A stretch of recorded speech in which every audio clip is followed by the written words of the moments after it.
সালাম আলাইকুম। গত বছর জুলাইয়ে যারা শহীদ হয়েছে, যারা নিজের জীবন দিয়ে তাদের যে প্রাপ্যটা তারা তা ছিনিয়ে নিয়েছে, সেই সকল শহীদদের প্রতি আমরা শ্রদ্ধা করে তাদের স্মরণ করতেছি।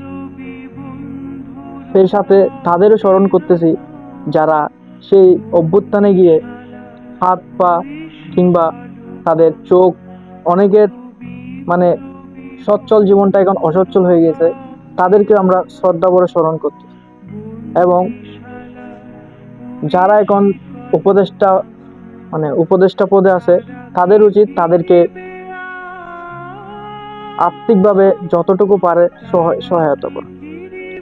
তবে আমরা জুলাই বিপ্লবীদের শ্রদ্ধা করতেছি, তার মানে এই না যে 1971 সালে আমাদের যারা মা বোন ভাই রক্ত দিয়ে নিজেদের জীবন দিয়ে আমাদের দেশকে স্বাধীন করেছে, তাদেরকে আমরা অসম্মান করতেছি, এটা না। সেই সাথে বলতেছি, যেহেতু আমরা জুলাই বিপ্লবীদের শ্রদ্ধা করে স্মরণ করতেছি, ঠিক সেই সাথে সাথে তাদের আমরা শ্রদ্ধা করতেছি যারা 1971 সালে নিজেদের জীবন দিয়ে আমাদের এই স্বাধীন দেশটা উপহার দিয়েছিল। তো আমাদের সকলের উচিত জুলাই বিপ্লবীদের সাথে সাথে সেই সকলদের শ্রদ্ধা করা যারা আমাদের এই দেশটা পাকিস্তানিদের হাত থেকে ছিনিয়ে এনেছিল। তো